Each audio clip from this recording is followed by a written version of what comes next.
Assalamualaikum warahmatullahi wabarakatuh. Hai para pencinta catur dan para caturmania, selamat datang kembali di Legenda Catur Dunia. Pada babak keempat European Team Chess Championship 2021 tadi malam, tim Rusia masih menurunkan Daniil Dubov bersama Alexander Grischuk, Kirill Aleksenko, dan Vladislav Artemiev saat berhadapan dengan tim Polandia. Di saat tiga rekannya bermain remis kawan, Daniil Dubov memetik poin penuh yang membuat tim Rusia menang atas Polandia ini, yang membuat posisi Rusia juga masih tenang-tenang baik di posisi ketiga klasemen sementara. Dan kemenangan Dubov ini kawan saat dia melawan Radoslav Wojtaszek, sama-sama seorang super grandmaster, cukup seimbang kekuatan kedua pemain ini. Dan kita akan lihat seperti apa permainan Daniil Dubov kali ini. Di sini Daniil Dubov pegang hitam, lawannya Radoslav Wojtaszek pegang putih mengawali permainan dengan pion D4. Daniil Dubov membalas dengan kuda F6, pion C4, dan pion G6. Pembukaannya masih tanda tanya, bisa King's Indian Defense atau Grandfield Defense. Di sini putih melanjutkan pengembangan kuda C3 dan Daniil Dubov memilih permainan Grandfield Defense. Dan pada posisi ini ada beberapa langkah pilihan yang bisa dilanjutkan oleh putih. Mengembangkan gajah ke G5, bermain dengan variasi Stockholm, atau pukul pion dengan variasi pertukaran, atau memainkan kuda ke peta F3, bermain dengan variasi 3 kuda. Wojtaszek memilih variasi pertukaran, pion C pukul pion D5, dipukul balik oleh kuda hitam. Dan pada posisi ini, pion E4 merupakan langkah pilihan utama kawan, atau mainline dari variasi pertukaran di Grandfield Defense. Tapi Wojtaszek memilih langkah gajah D2. Variasi gajah ke D2 ini juga sering kali kawan dimainkan oleh Magnus Carlsen saat menghadapi permainan Grandfield Defense, khususnya variasi pertukaran. Di sini Daniil Dubov melanjutkan dengan pion C5, membuat langkah pengorbanan atau memberikan tekanan bagi pion pusat putih. Langkah pengorbanan pion hitam di peta C5 ini bukanlah pengorbanan yang cuma-cuma kawan. Apabila diterima oleh putih, maka dominasi kontrol peta pusat oleh putih akan berkurang. Selanjutnya mungkin akan jadi seperti ini, gajah berkembang ke G7, persiapan rokade pendek. Mungkin menteri putih akan keluar melakukan skak, bisa ditutup oleh kuda C6. Beteng putih bergeser ke C1, merupakan ciri khas dalam permainan Grandfield Defense. Sesegera mungkin juga mengeluarkan beteng ke lajur C yang sudah semi terbuka. Dan di sini hitam mungkin langsung melakukan rokade pendek atau bisa mengembangkan gajah ke peta E6. Dan seperti yang kalian lihat, dominasi kontrol di peta pusat ini akan sedikit berkurang karena ada langkah defleksi tadi dari langkah pion pukul pion. Tapi langkah pengorbanan pion C5 ini ditolak oleh Wojtaszek kawan, memilih memainkan pion E4 mengancam kuda dan terjadi pertukaran kuda dipukul balik oleh gajah. Dan siap memberikan discover attack bagi beteng yang ada di peta H8. Dan di sini Daniil Dubov melanjutkan pion C pukul pion D4 dipukul balik oleh gajah mengancam beteng. Dan sampai langkah ke-8 ini kita sudah melihat beberapa kali pertukaran pion ataupun perwira di awal-awal pembukaan seperti ini. Memang salah satu ciri khas dalam permainan Grandfield Defense kawan. Grandfield Defense tidak menawarkan permainan yang kompleks, tapi menawarkan permainan yang sederhana, yang terbuka. Inilah yang terjadi yang bisa kalian lihat sampai langkah ke-8 ini. Di sini kawan Daniil Dubov mengantisipasi serangan gajah terhadap betengnya dengan langkah pengorbanan pion E5. Pengorbanan ditolak, putih memainkan gajah mundur ke C3. Langkah pukul pion ini kawan tak ada masalah bagi putih jika menerima pengorbanan pion hitam ini. Jika selanjutnya gajah hitam akan ke B4 melakukan skak, gajah bisa ditarik mundur dan jika terjadi pertukaran pun tak ada masalah bagi putih. Walaupun memang terlihat bahwa putih sekarang mempunyai dua pion terpisah, pion yang ada di lajur A dan di lajur C. Tapi ini masih dalam tahap awal permainan kawan. Di beberapa langkah berikutnya, jika putih mampu memanage permainan, maka pion ini mungkin akan selamat. Nanti juga bisa bertarung dengan dua pion hitam yang ada di belakang ini. Tapi pada permainan ini, Wojtaszek tidak berani pukul pion hitam ini, menarik mundur gajah ke C3.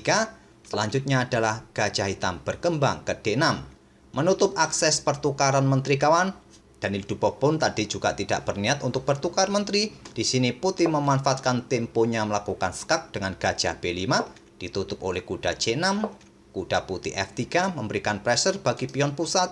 Di sini hitam langsung melakukan rokade pendek, diikuti juga putih juga melakukan rokade pendek, Selanjutnya hitam memainkan menterinya ke E7 untuk memberikan backup lebih bagi pion pusatnya ini.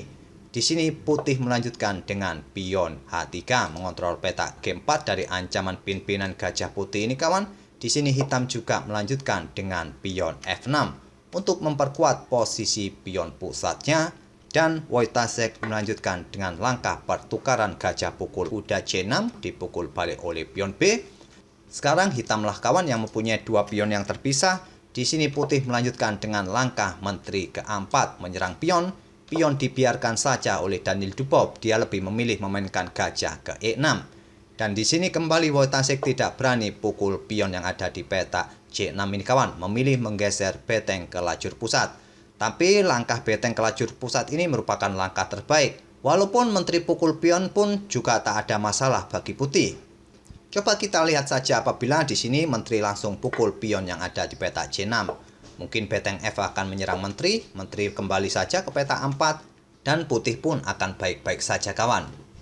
Tapi di sini tadi Wojtaszek lebih memilih menggeser betengnya terlebih dahulu ke lajur D, diikuti langkah pion A5 oleh Danil Dubov. Mungkin untuk memberikan dukungan kawan bagi gajahnya untuk bertarung dengan gajah putih. Apabila tantangannya nanti diterima oleh gajah putih, maka pionnya nanti bisa terkoneksi lagi dengan pion C kawan. Di sini Wojtaszek akhirnya pukul pion C6 dibalas dengan gajah ke C5. Selain untuk mengincar pion F2 juga menghindari serangan dari dua perwira putih tadi, di sini putih melanjutkan menarik mundur menterinya ke 4 dibalas Danil Dubov dengan menggeser beteng F ke C8 memperkuat posisi gajah, dan putih melanjutkan menggeser beteng A ke C1. Menteri hitam bergerak ke F7 mengincar pion A2, simpel diantisipasi dengan pion B3, dan Danil Dubov menggeser menterinya lagi ke B7.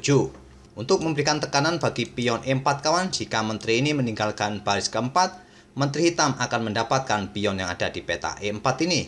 Di sini putih menarik mundur gajahnya ke E1. Selain untuk memperkuat posisi pion F2-nya, juga membuka lajur bagi betengnya. Di sini Danil Dubov merespon dengan langkah raja mulai bergerak ke F7 dibalas dengan beteng naik ke C2. Ini akan memberikan opsi bagi beteng putih apakah nanti bertumpuk di lajur C atau di lajur D, memberikan ancaman skak di peta D7 ini kawan. Di sini raja bergerak ke E7 untuk mendapatkan kontrol lebih peta D7, dibalas Wojtaszek dengan raja bergerak ke H2. Sekarang pion G5 mencoba untuk membongkar pertahanan pion-pion putih di sayap raja ini kawan.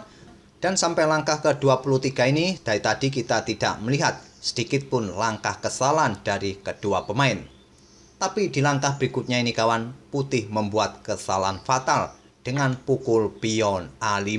Dan langkah ini merupakan langkah blunder besar.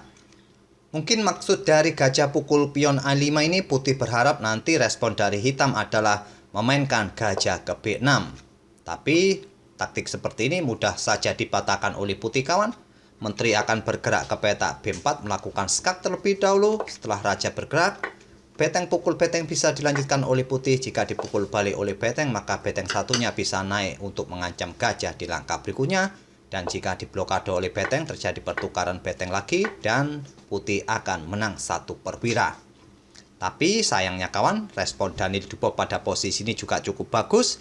Saat gajah pukul pion A5 ini, Danil Dubov langsung sikat gajah ini dengan beteng. Dan tak ada pilihan terbaik lainnya selain untuk pukul balik beteng hitam ini dengan menteri.